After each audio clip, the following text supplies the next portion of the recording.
A kí yín káàbọ̀ sí ọ̀rọ̀ àti àdúrà Másọkúnmọ́ tí ẹ̀ ń gbọ́ láti orí òkè Másọkúnmọ́ Ògìjò. Brother B.A. Ọlọ́runtọ́lá ti ṣetán láti kọ́ wa ní ọ̀rọ̀ náà. Ẹ kú etígbọ̀. Welcome to Másọkúnmọ́ Word and Prayer Message, reaching you from Másọkúnmọ́ Prayer Mountain, Ògìjò.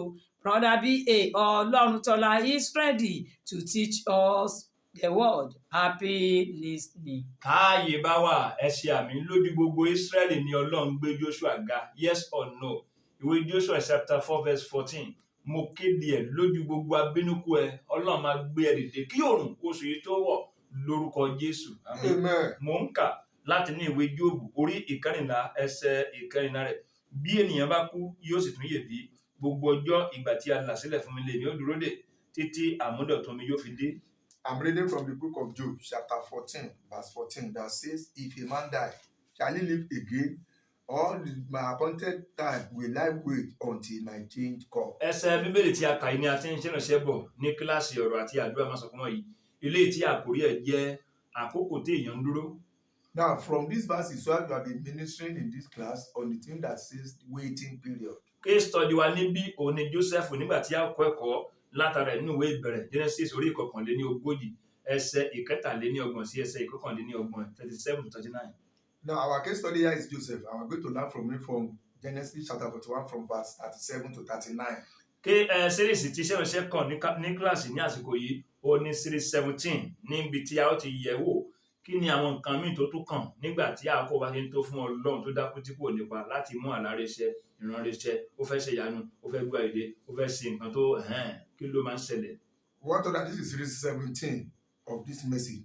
And another thing we are going to consider is what are other things that cannot but happen when God is about to fulfill the promise, the covenant, want to announce us, want to bring that covenant into fulfillment. All those things. What is the next thing again? Ohun míì tí ẹni tí àkọ́kọ́ tí kọ́ mi tó máa tún ṣẹlẹ̀ ni pé ìwọ ló máa dáa jù ló máa mọ̀ ọ́ ṣe jù ẹ̀rọ ọ̀nà láàrin ẹgbẹ́ àti ọ̀gbà ìtẹ́jọ́ ń ṣe kankan náà. Another thing that will happen is that you will be the best even among others. English àti sọ pé whatever God allows is for a purpose. Pé nǹkan kan wà tó lọ́n fààyè gbà ó nídìí ó tó di pé ó fààyè gbà. At age 17, Genesis chapter 37 verse 2, ni Joseph ti lálàá ògbó ọjọ́ iwájú ẹ̀ tẹ́ pé ó ń retí ọjọ́ tí àlá yẹn máa gba ìmúṣẹ láti ibi tó ń lọ. Now you discover that when Joseph was 17 years old, that was when he had that dream of the glorious dream of where he's going for that future. Ó tiẹ̀ finúwénú wọ́n fún níwọ̀jẹ́ ó sọ àlá ògbó èrò ògbó fáwọn ẹ̀gbọ́n ẹ̀ wọ́n gbé ìgbésẹ̀ láti fẹ́ pa ṣùgbọ́n Ọlọ́run tó jẹ́ pé òun ni ẹni tí gbogbo ipá àti agbára ń bẹ ní ìkáwọ́ tiẹ̀ ó dẹ̀ tún gba Joseph kúrò lọ́wọ́ ikú wọn. Despite all the manipulation, because he confessed and he announced all those dreams even to the brothers, all the manipulated things he do, all the things the mother, they even wanted to kill him, but God that is above everything that possesses all power, he make sure that he deliver him out of all those things until he didn't come to do. Ó fààyè gbà wọ́n láti ta Joseph fún àwọn oníṣòwò ará Mídíánì àwọn yẹn náà tó lójú àwọn tí wọ́n ríran wọn ká ná lójú ni wọ́n mọ̀ pé wọ́n kì í ta relé torí pé àsìkí àti multiplication ló dé yìí àwọn tó ń tà fún ìjòyè ọba Fáráò tó jẹ́ pé orúkọ ẹ̀ jẹ́ Pọ́tífárì. Now you know that because even the brothers, because they did not know and they don't want that dream to come to fulfillment, they sold it even to those merchants. And because those merchants, they did not think they could not be able to see, they don't have the spiritual eye. They should have been able to know or perceive that this is not the person that's supposed to be sold. They sold it to Potiphar again. English, I'm not there is a divine purpose behind your challenges if God is aware. Ilé Pọ́tífárì tí Joseph wà, ẹ wá wo Joseph ọmọ níbi níran, ó wá di olórí ẹrú nílé Pọ́tífárì. Despite the fact of Joseph being a slave in that Potiphar house, he became the head of the household of those people that were there. Tó bẹ́ẹ̀ gẹ́gẹ́ tó yẹ kó gbogbo tí ọ̀gá ẹ̀ ní Pọ́tífárì ní ló kó sí ìkáwọ́ Joseph torí pé ó fọkàn tán alásìkí ni nígbà tó dé ọ̀dọ̀ Pọ́tífárì ó ní ṣe ó ń pọ̀ sí ó jọ àfi ìyàwó Pọ́tífárì nìkan ni Pọ́tífárì ò fi lé Joseph lọ́wọ́. Now to the extent that even Potiphar, because he know the value and the impact Joseph had, which since he was with him, so he now hand over everything in his house or into his hand or except the wife. Ó wá mọ eléyìí Ọlọ́run wá fàyè gba ìṣẹ̀lẹ̀ títí di ọjọ́ Ọlọ́run fàyè gba ìṣẹ̀lẹ̀ nípasẹ̀ ìyàwó Pọ́tífárì jẹ́ pé ó yí lọ́kàlẹ̀ bí àpò ọmọ Joseph lọ́rùn gbà tí yẹn kọ pé àmì lè ṣe orí ìfìṣẹ̀ṣẹ̀ Ọlọ́run tí ọ̀gá náà dé tó gbọ́rọ̀ ìyàwó bá bẹ́ẹ̀ ó náà sẹ̀ ó fẹ́ bẹ́tẹ́ ó fẹ́ gẹ ní orí àkété mi ó yá wọ́n fi ọmọkùnrin sí ọgbà ẹ̀wọ̀n.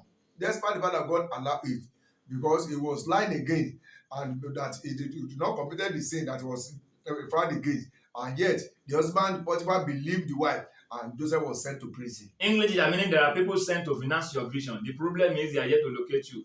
Ọgbà ẹ̀wọ̀n ni Joseph ti pàdé olórí agbọ́ títí Ọlọ́run lò fún Joseph láti connect Joseph mọ́ ẹni tí Joseph máa dún wájú ẹ̀ tí àlá ògo ọ̀la eré ẹ̀ máa ṣẹ. It was in that prison that Joseph met even the head of those ones that are sharing in Pharaoh's house, and that was the person that connected him to him, so that they were able to stand in front of that fellow that will make that dream to come for fulfillment. Lórí agbọ́ tí gbàgbé Joseph fún ọdún méjì, àmọ́ nígbà tí àkókò tó gẹ́gẹ́ bí tí à ń ṣe níṣẹ́ ìránṣẹ́ ìbọ̀ pé waiting period táwọn kò bá tó báyìí àwọn nǹkan kan àti nǹkan kan kan ṣẹlẹ̀ nígbà tí àkókò tó fún àlá Joseph láti ṣe. Ọlọ́run dẹ̀ fààyè gba ìṣẹ̀lẹ̀ míì tó kọjá ọgbọ́n Fáráò ọba. Àwọn kan wà lè interpret àláyẹn. Olórí agbọ́ tí náà Ọlọ́run wá jẹ́ kó rántí pé mo rántí ẹ̀ṣẹ̀ mi o kábíyèsí, ẹ má wo ẹ má fàyúrò mọ́, ẹ má bàa kàn jẹ́ ọmọkùnrin kan tẹ́ pé wọ́n fi lọ mú Joseph jáde kó inú túbú láti wá túmọ̀ láti wá interpret láti wá jà lọ́ba Fáráò. Now you can see that when God is aware of that your challenge, is that to help you.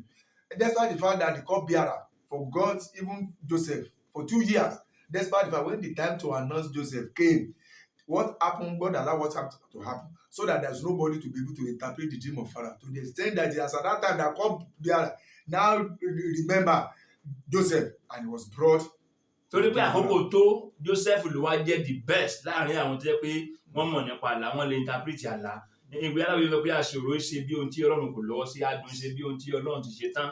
Torí pé Ọlọ́run ló wà lẹ́yìn Joseph àsìkò dẹ̀ tó àwọn yẹn náà máa ń túmọ̀ lánàá, àwọn ọmọ yẹn náà máa ń túmọ̀ lánàá, táwọn bá ké túmọ̀ lẹ́rẹ̀ Fáráò ní pè wọ́n.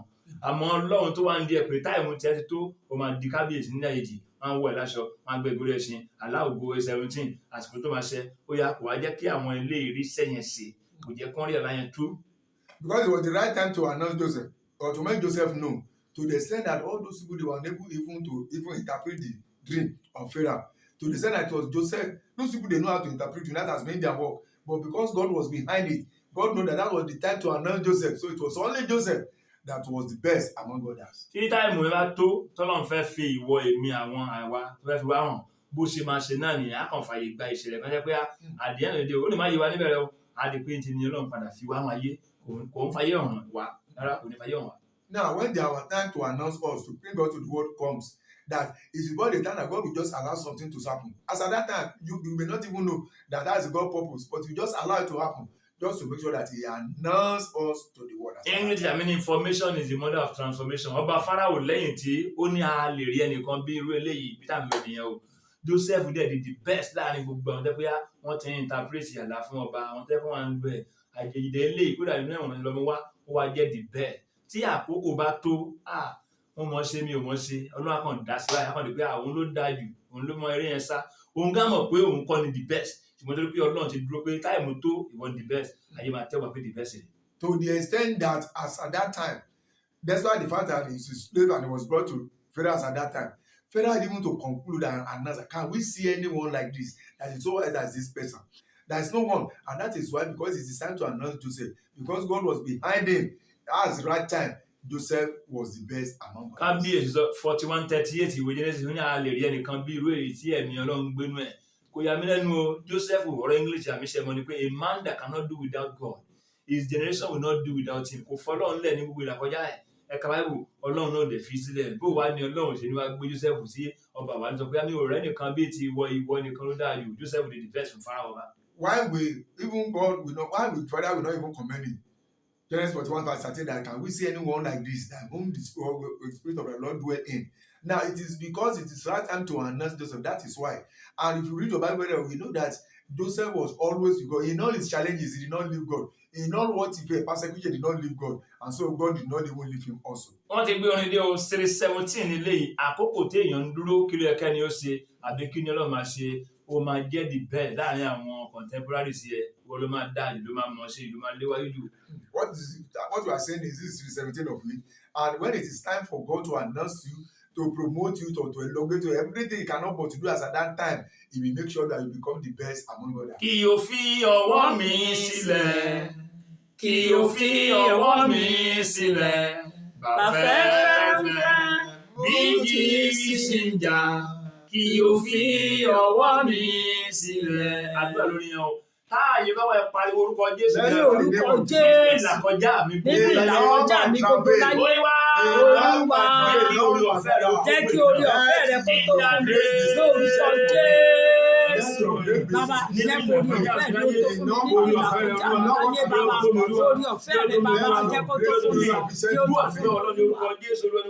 Amen. Ìṣẹ̀lẹ̀ tó máa mú èmi náà dúró. Ìṣẹ̀lẹ̀ tó máa mú èmi náà dúró níwájú ẹni àyànmọ́ mi. Níwájú ẹni tí ó fún Níwájú ẹni tó fi wá láti mú àlàyé òṣìṣẹ́ ní òru ọjọ́ ìní ọ̀sẹ̀ yìí kó tó Olúwa fàyè gbà ṣé sọmọ náà fàyè gbà ó ṣẹlẹ̀ tó máa ṣẹlẹ̀ tí màá fi dúró wájú ẹni tó rán sí mi lánàá ògo mi fi máa ṣẹ Olúwa fàyè gbà ó fàyè gbà Jésù ọlọ́run wá fàyè gbà ìgbà láyé ní Olúwa. Mi ò lè dá ṣe o. Mi ò lè dá ṣe. Mi ò mọ̀ ṣe. Mi tiẹ̀ wá mọ̀ ṣe. Ẹni tó ní ṣẹ́ Jésù. Ẹni tó ní ṣẹ́ Jésù. Ó yẹ wá ṣe é. Wá ṣe é. Wá ṣe é. Ọlọ́run ẹ̀mí ní máa ṣe. Ó yá lè mọ̀ ṣe Olúwa. Ẹni tó fún mi. Ó yẹ kó sọ ti ṣe. Mi ò mọ̀ lọ. Mi ò lè ṣe. Ó yẹ mi. Ìwọ ló lè ṣe. Máa ṣiṣẹ́ ìrìnàṣò. Máa ṣe. Máa ṣe Olúwa. Máa ṣiṣẹ́ náà nìṣó. Amen. Ó máa ṣe bí ó máa ṣe. Ó máa ṣe bí ó máa ṣe. Olúwa. Lógo fún ọ̀lẹ́ mi náà. Lógo fún ọ̀lẹ́ mi náà. Láàárín àwọn akẹgbẹ́ mi. Láàárín àwọn ẹgbẹ́ mi. Láàárín àwọn ẹgbẹ́ ìránṣẹ́ Ọlọ́run. Olúwa. Ayérayé mo mọ̀ ṣe bí ó máa ṣe. Lógo fọ́lẹ̀ mi Olúwa. Lógo fọ́lẹ̀ mi. Lógo fọ́lẹ̀ mi. Mo mọ̀ ṣe bí ó máa ṣe Olúwa. Amen. Jẹ́ ká gbọ́ ìkéde kan mẹ́rin ká ló tẹ̀síwájú. Ẹ tẹ́tí sí kéde pàtàkì yìí. Cross Matthias Bible College and Seminary pé gbogbo ẹ̀yẹ ní ìpè Ọlọ́run tó fẹ́ yege nínú iṣẹ́ tí Ọlọ́run pè yín sí lójú Ọlọ́run àti lọ́dọ̀ ènìyàn àti ẹ̀yin tó fẹ́ ní ìmọ̀ ọ̀rọ̀ Ọlọ́run sí i fún ìgbé ayé tó wu Ọlọ́run fún ara yín àti fún ẹbí yín láti máa bọ̀ wá gba fọ́ọ̀mù ìgbaniwọlé fún sáà ìgbẹ̀kọ́ tuntun full time class wà part time class wà distance learning wà àti Nicodemus class èdè òyìnbó àti èdè Yorùbá la fi ń kọ́ni 2,000 naira lówó fọ́ọ̀mù ìgbaniwọlé Christ Matthias Bible College and Seminary main campus wà ní number 10B Masokumo Street Mainland Estate phase 2 Ògìjò ìpínlẹ̀ Ògùn a ní study center káàkiri fún àlàyé lẹ́kùnrẹ́rẹ́ ẹ pè registrar báyìí Pastor Akínsọ́lá 08028252102 08028252102 tàbí rector sí 08032746913 08032746913 July 7th 1997 láti bẹ̀rẹ̀ build the workers build the church. English àmì sọ pé except you are the best you will always be among the rest. Ní ọ̀nà tó yàn láyò lẹ́nu iṣẹ́ àti nínú iṣẹ́ Olúwa wọ́kọ́ ló mọ̀ ọ́ ṣe jùlọ yes or no lọ́dọ̀ tèmi capital yes ni èmi ò tiẹ̀ mẹ́rin ti ṣe o tó bá jẹ́ pé àkókò bá ti wá ń tó ẹ wá wọ Ọlọ́run á wá fún ẹ ní àtìlẹ́yìn bẹ́ẹ̀ ni kó ọ̀rọ̀ mọ́ sí jùlọ. Now I know you're a devil. In that work we are doing, either the spiritual one or the one that are doing physically or banally, you are not the best. That one you know. You have myself and I did not even know anything. But when it is time for God to announce you, God will just back you as if you are the best among others. Àwa jẹ́ kó rí iṣẹ́ yẹn ṣe àwọn tó kù wà lórí iṣẹ́ àbí wọ́n ti rí ṣe lọ́dọ̀ tí báyìí tó máa gbèdé tó bá á jẹ́ kó rí ṣe kí ṣe wọ́n torí pé àsìkò ẹ̀ tó ní Ọlọ́run ṣe kódà àwọn nǹkan mi tó pọ̀ dúró. Now, to the extent that anything they bring unto you, you'll be able to accomplish it. You'll be able to. So you got to make sure that you grant that your effort that you have. Not that others know not to do, but because it's your time, it is you that you always know how to do it. Iṣẹ́ tó ti parí tọ́lọ́run ti ṣe fúnra ẹ̀ ọjà tí Ọlọ́run ti tà fúnra ẹ̀ láàgbé wá sáájú àgbẹ̀ ọjà yìí máa ń tà o Ọlọ́run máa ṣe o ó máa jẹ mí lọ́wọ́ ó jẹ́ lọ́wọ́ dàbí Ọlọ́run tó wà ń di ẹ̀ iṣẹ́ tó ti parí àkàrà pé àwọn kan fi ọ̀lẹ́jẹ̀ kọ́ ló tán wà lẹ́rìí ṣe o torí pé àsìkò tó ní. Because the time is just the time is right. Even that market, even that good that you want to sell, you just discover that when I started this year, I thought I did not know that this thing will move like it. It is because God is backing you. Well, I did not know this thing will be like it. It is because God is behind it. That is why. Not that it is because you will be the best among others. Kò sówó aláṣẹ kọrin àti àdúrà wọn ti gbé dé again. Ìwé aláwọ̀ yẹ pé tí ayé bá wà lẹ́yìn ayan apàdìyẹ. Nígbà tí English sọ pé your outcome in life depends on who is backing you. Ohun tó máa dà, ibi tó máa dé, ohun tó máa jẹ́ láyé, ó ní í ṣe pẹ̀lú ẹni tó bá ń ṣe àtìlẹ́yìn fún yín. Tọ́lọ́ máa wá dúró lẹ́yìn níwẹ̀ tó ṣe àtìlẹ́yìn fún yín. Ó ti mú yẹ̀sì kí wá ṣe yẹ̀sì lásán gan capital yes ni. Now, someone will always make it. Even if it's human being that is not backing such how much more when God is backing someone that they have nothing that you lay your hand as at that time that will not bring yes. Èmi ni ó ṣàánú fún. Èmi ni ó ṣàánú fún. Láàárín àwọn bàbá mi o. èmi ni ó ṣàánú fún o bàbá. Èmi ni ó ṣàánú fún. Èmi ni ó ṣàánú fún bàbá. Láàárín àwọn tó pè ọ́ Olódùmarè. Èmi ni ó ṣàánú fún o bàbá. Láàyè báwo ẹ pariwo orúkọ Jésù. Ní orúkọ Jésù. Láàárín àwọn wọlọmọ. Láàárín àwọn oníṣòlúwa. Láàárín àwọn oníṣòlúwa. Láàárín àwọn àgbẹ̀olúwa. Èmi ni kò ṣàánú fún bàbá. Láàárín àwọn ọkọ̀ àti ìṣúlẹ̀ bàbá. Láàárín àwọn tó ń ṣiṣẹ́ fún ọ Olúwa. Láàárín àwọn tó ń ṣègbè bí ọlọ́pẹ̀ nínú. Ayérayé mi ló ṣàánú fún fàánú ní jíjẹ Olúwa. Amen. Ọdún ìgbàgbé Joseph Westfire. Ọdún ìgbàgbé Joseph Westfire àwọn olùjáde lẹ́wọ̀n. Ọdún ìgbàgbé àmúlò Westfire. Lórúkọ Jésù. Bóyá lọ́wọ́lọ́wọ́ báyìí ọdún ìgbàgbé mi. Bóyá Westfire lọ́wọ́lọ́wọ́ báyìí ní wákàtí àdúrà. Bóyá máa Westfire bẹ́ẹ̀. Ọdún ìgbàgbé Joseph lórúkọ Jésù. Ó yá lórúkọ Jésù sí àmà Westfire. Olúwa. Àṣẹ mú èmi náà jáde kúrò. Àṣẹ mú èmi náà jáde kúrò ní yàrá ìgbàgbé táyé fi sí. Tí wọ́n fi àwòrán mi sí. Tí wọ́n forúkọ mi sí. Tí wọ́n fi òun mi sí. Tí wọ́n fi Jésù mi sí. Yàrá ìgbàgbé. Tí wọ́n kì í ṣe lóore. Tí wọ́n kì í ṣe lóore. Tí wọ́n kì í dá sí. Tí wọ́n tiẹ̀ ná ní rárá. Bàbá àṣẹ. Ó yá mú mi jáde. Mú mi jáde. Àṣẹ mú mi jáde. Àṣẹ mú mi jáde. Ní yàrá ìgbàgbé. Olúwa. Mú mi jáde. Mú mi jáde. Amen. Ẹni tí mo gbọ́dọ̀ dúró níwájú ẹ̀ tí Ẹni tí mo gbọ́dọ̀ dúró wájú ẹ̀ tá láre bí mo máa ṣe. Fóònù ojú ẹ̀sìn tó wọ̀ lórúkọ Jésù. Ó yẹ kó mo dúró níwájú rẹ̀ lórúkọ Jésù. Mo mi dúró níwájú rẹ̀. Ẹni tí mo gbọ́dọ̀ dúró wájú ẹ̀ kó máa dájọ́ ọwọ́ rẹ̀ lẹ̀ fún mi. Fóònù ojú ẹ̀ní tó wọ̀ mo mi dúró wájú ẹ̀ lórúkọ Jésù. Ẹni tí mo gbọ́dọ̀ dúró wájú ẹ̀ kó máa ṣayé mi lọ́sọ̀rọ̀ kó máa dẹkọrẹ́tì ayé mi. Lọ́sọ̀rọ̀ fóònù ojú ẹ̀ní tó wọ̀ mo mi dúró wájú ẹni náà lórúkọ Jésù. Mo mi dúró wájú wọn. Amen. Má jẹ́ kó lọ lára mi, má Jẹ́ kó lọ lára mi o. Ohun tí mo ṣe, ohun tí mo ṣe tí mo fi wù ọ́ Olúwa. Má jẹ́ kó lọ lára mi o. Ẹ̀bẹ̀ mo bẹ̀. Ohun ẹ̀mí náà fún Bálámù. Bálámù gbé ìtọ́ fẹ́ràn kó.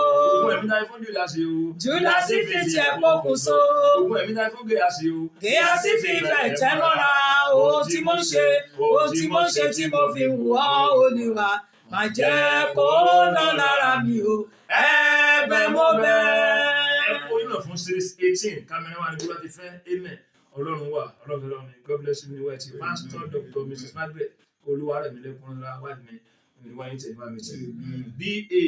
Ọlọ́run tọ́lá ní orúkọ tèmi tí ayé mọ̀ sí Masọ̀kúnmọ́. Jésù Ọlọ́run Masọ̀kúnmọ́, ààyè ló wà.